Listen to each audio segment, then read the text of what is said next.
Hello everyone and good afternoon সবাইকে। Actually good আফটারনুনই, কারণ কালকে যেহেতু অনেক দেরি করে ঠাকুর এনেছি, ফ্যানটা বন্ধ করে নিলাম।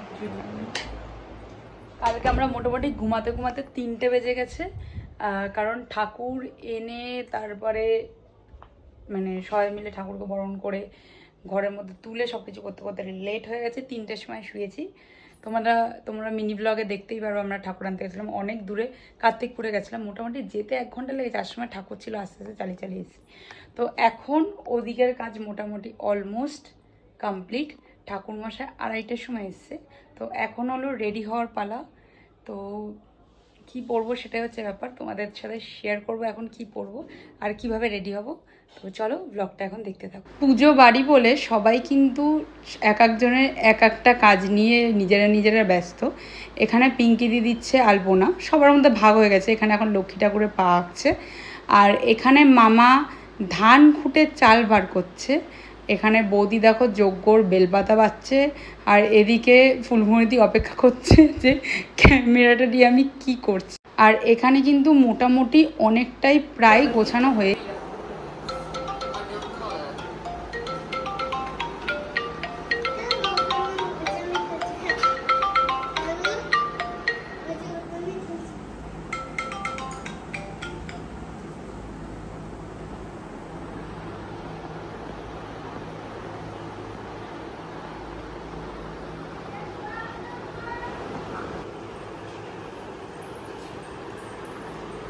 এখানে লক্ষ্মী পুজোর মোটামুটি সব কিছু গোছানো হয়ে গেছে। এই দেখো আমাদের ঠাকুর, ঠাকুরটা দেখা।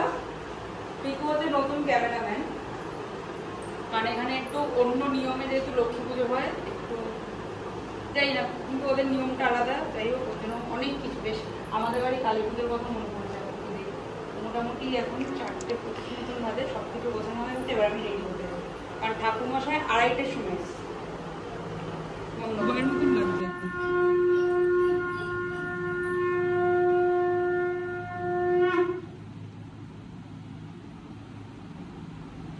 পিঙ্কি দিয়ে গেছিলো এখানে নারায়ণ ঠাকুর আনতে, এখন নারায়ণ আসছে। 8টা ছিটিয়ে দাও।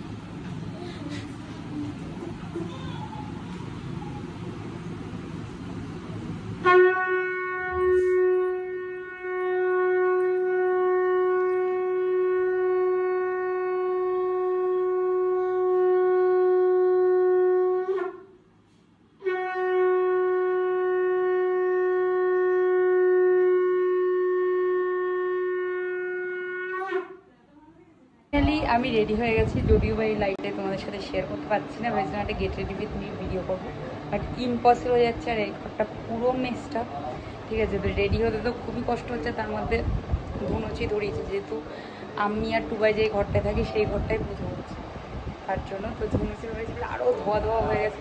তোমাদের সাথে পরে আমার লুকটা শেয়ার করব। এখন একবার পুজোর এই জায়গাটা আর বাইরে তোমাদের সাথে শেয়ার করি যে কী হচ্ছে।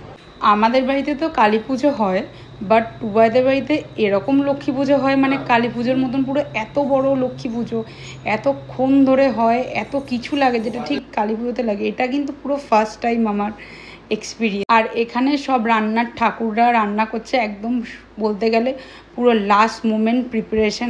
আর এমনিও লক্ষ্মী পুজোতে সবার বাড়ি লক্ষ্মী পুজো হয়, তো গেস্টরাও সবাই দেরি করেই আসবে, বাট স্টিল খাবার তো তাড়াতাড়ি প্রিপেয়ার করতেই হবে। তারপরে ভাবলাম একবার দেখিয়ে দিই যে কেমন সাজগোজ হয়েছে লক্ষ্মী মা আসার জন্য। পুরো দেওয়াল জুড়ে একদম টুনি লাইট লাগানো ছিল, তার সাথে সুন্দর ইয়েলো কালারের প্যান্ডেল আর একটা ফুলের গেট করা হয়েছিল। আর সিটিং অ্যারেঞ্জমেন্টটা এরকম উঠোনটাতেই করা হয়েছে, যেহেতু ওখানটা অনেকটা স্পেস। আর টুয়া এখানে ঘুরে ঘুরে দেখছে যে রান্নাবান্না কেমন হচ্ছে কি না হচ্ছে, বিকজ রান্নার যে ঠাকুর সেটাকে আমি আর টুবাই ঠিক করেছিলাম, তার জন্য একটু মনে মনে ভয়ই ছিল যে কেমন রান্না করবে কি কেমন করবে। তো সেটাই এখন দেখা হচ্ছে, আর একটু ভয়েও থাকা হচ্ছে। বাট ইনি যে ঠাকুর সেটা আমাদের বাড়িতে কালী পুজোতেও রান্না করে, তো আমার তো একটু টেনশন কম ছিল, টুবাইয়ের একটু বেশি। তারপর আমি তো রেডি হয়েই গেছি, তাই ভাবলাম এখানটা একটু এসে বসি, যে ঠাকুরমশাইয়ের কী কী লাগবে না লাগবে সেগুলো যাতে হাতে হাতে দিয়ে দিতে পারি। আর আমার বাড়ি থেকে সবাই এসেছিলো, অনেক লোক এসেছিলো, কিন্তু সত্যি কথা বলতে টুবাইদের বাড়ি ভিডিও করতে খুবই লজ্জা লাগে। তাও টুবাইদের বন্ধুবান্ধবের সঙ্গে কোনো অসুবিধা নেই, কিন্তু এখানে আমার ঠিক কমফর্ট জোনটা আসে না। আবার আমার বাড়িতে আমি মানে পুরো কমফর্টেবলি ভিডিও করতে পারি, আমার ওরকম লজ্জা লাগে না।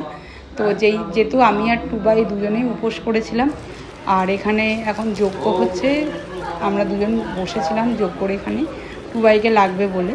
অ্যান্ড ফাইনালি মানে মোটামুটি 5টা-6টার সময় বসেছে আর কি ঠাকুর মশাই, কি 7টার সময় বসে আমার ঠিক খেয়াল নেই, 10টা নাগাদ উঠেছে।